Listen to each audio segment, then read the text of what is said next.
Okay po, kaibigan. Tuturuan ko kayo ng natural remedy sa problema sa tiyan. Tulad ng mga kabag, lahat to problema ko. Kabag, bloating, heartburn, impatcho, iba't iba. Pero syempre, kung matindi sintomas, punta tayo sa gastroenterologist nyo. Ito kasi, usually, mas gusto ko natural remedy dito. Kasi pabalik-balik itong mga sakit na to.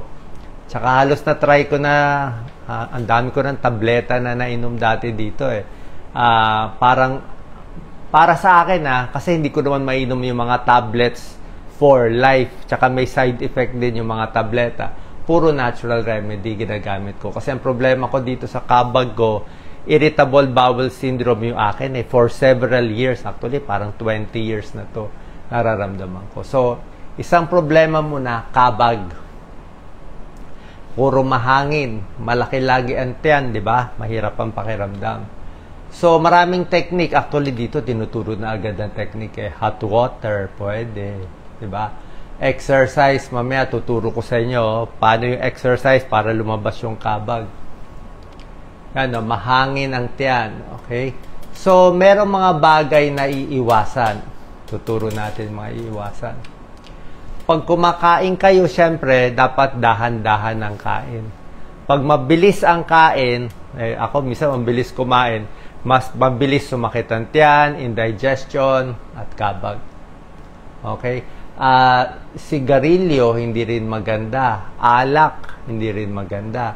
Spicy foods, hindi rin maganda. Okay? Other causes, yung iba sa gatas. Yung iba okay sa gatas, yung iba hindi okay sa gatas. Lalo na kung meron kang lactose intolerant. Yan o. Pag irritable bowel, ganun din makabag. Okay? Minsan masakit ang tiyan, minsan constipated, minsan nagtatae, at mahapdi siya. Parang cramping din sa tiyan mo. Ano pa mga iiwasan? Soft drinks. Makabag din yung soft drinks. Kape, depende sa inyo. Pero sa akin, pag kape, maano rin sa tiyan. So, yung mga citrus fruits, di ba? Healthy naman siya. Healthy ang orange, healthy pineapple, healthy ang lemon, calamansi. Pero pag walang laman ng tiyan, maasim na tiyan mo, parang nakakabag ka na, naimpatcho ka na, tapos kakain ka agad ng pinya, ilang peraso, baka humapdi tiyan mo. Masyadong anghang, maraming sili, baka mahirapan din ang tiyan mo. Okay? So, dapat dahan-dahan din yung kain. Tapos pagkakain, dapat naglalakad-lakad. Pag naglalakad-lakad, tapos gumagalaw ang tiyan natin, mas gumagalaw ang tiyan, mas nauutot, mas regular ang dumi, mas maganda. Kasi naiipot nga yung hangin sa tiyan natin, naiipon siya eh.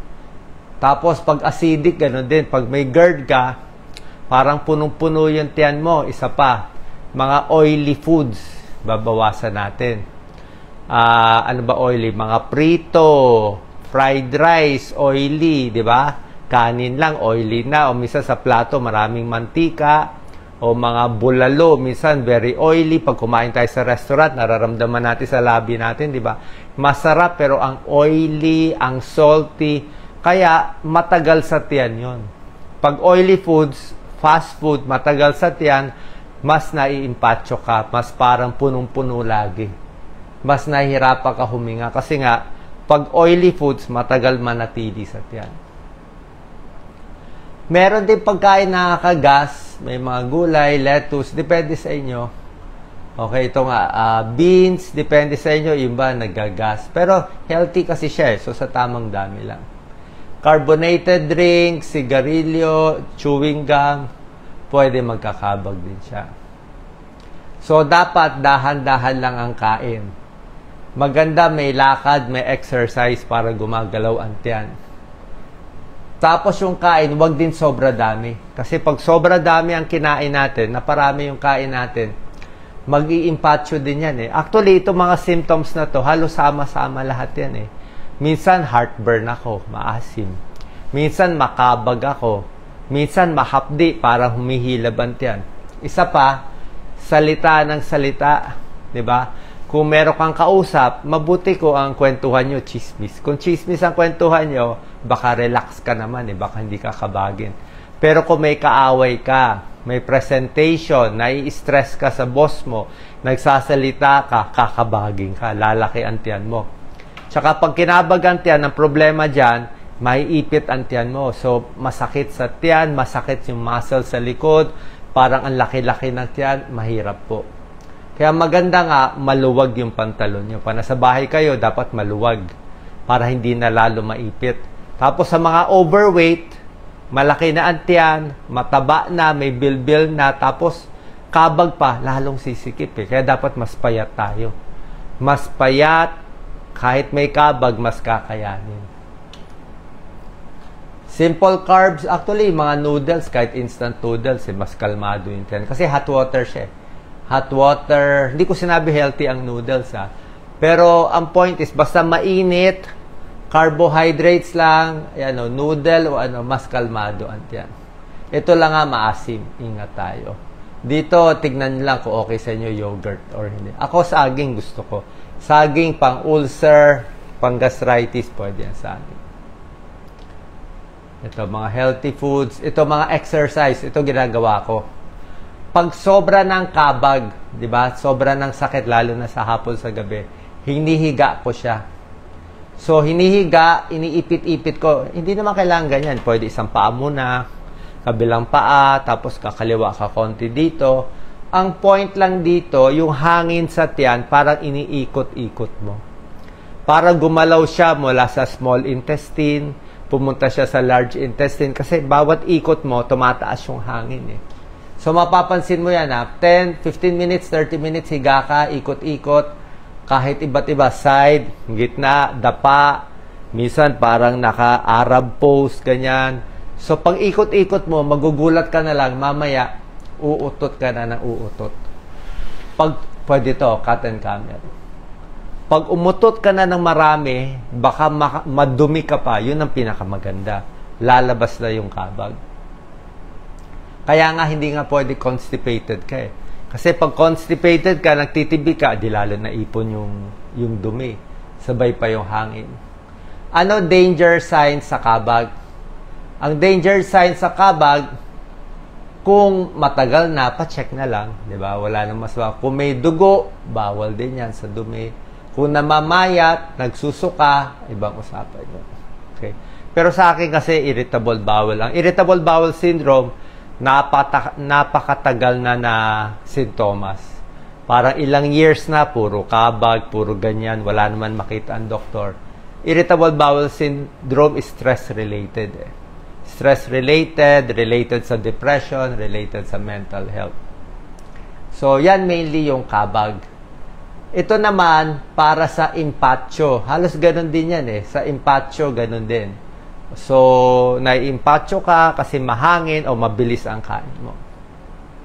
Hot water pa rin. Yung pinakamainit na tubig or chamomile tea, mas kalmado ang tiyan usually sa hot. Hot water better than cold water. Pag maasim, lalo na kung may ulcer ka, nangangasim, after meals na lang. Okay, kung kakain ka ng pinya, nakakain ka na. Kasi pag uunahin mo yung maasim, orange juice na maasim, walang laman ng tiyan.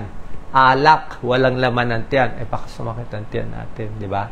Acidic pa rin kasi siya. Although healthy siya. Kasi ito mga chips. Chips, cornix, tacos. Ako, mahilig ako dati. Mexican food. Nung bata pa ako. Pero ngayon, bawal na bawal ako sa Mexican food. Mga burrito, tacos, salsa. Mexican food, masarap siya. Meron siyang mga spices na kakaiba. Yung spices niya, pagkakain ko, after 1 hour, talaga, kulo na talaga tiyan ko. Kulo ng kulo, napakasakit kasi nga spicy eh. Okay? Hindi sanay yung tiyan natin sa ganun. Ang gusto ng tiyan natin, kanin lang, hindi fried rice, kanin, tsaka ulam na sabaw, simple lang. Yun ang gusto. Ito pa mga iwasan, ayan o. Alcohol, soft drinks, chocolate. Mahilig ako sa chocolate, kahit dark chocolate, healthy. Pero pansin ko, pag kumain kayo ng chocolate, marami-rami, impatcho at nakaka-GERD din siya. O nakaka-GERD, hapdi din siya sa tiyan. Prito, fast food.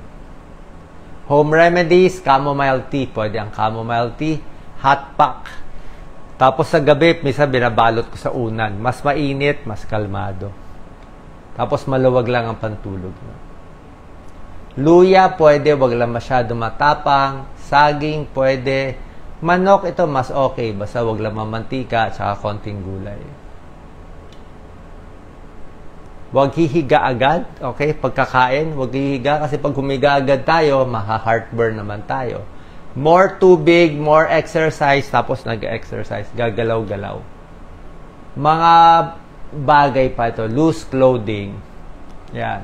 Manage your weight, sinabi ko, di ba? Huwag magpapakataba. Sa mga buntis, mas nakakabag sila. Paano malaking baby? Naiipitan yan eh. So, yan din yung point ko. Tapos, ang paglalakad, may tulong. Actually, ang lakad, napakaganda eh.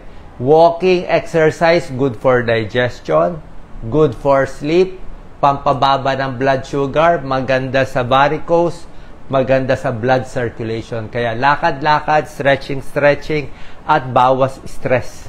Kasi pag marami tayong stress na iniisip lang natin, sasakit na yung katawan natin, more arthritis, at more kabag. Pero syempre, pag pupunta kayo sa doktor, merong mga gamot yan. Okay? Gastroenterology, syempre, pag acidic o ulcer, may bibigay na anti-ulcer. Kabag, may anti-kabag. Pero sa experience ko, I think makikita nyo rin, itong mga gamot, pang temporary lang.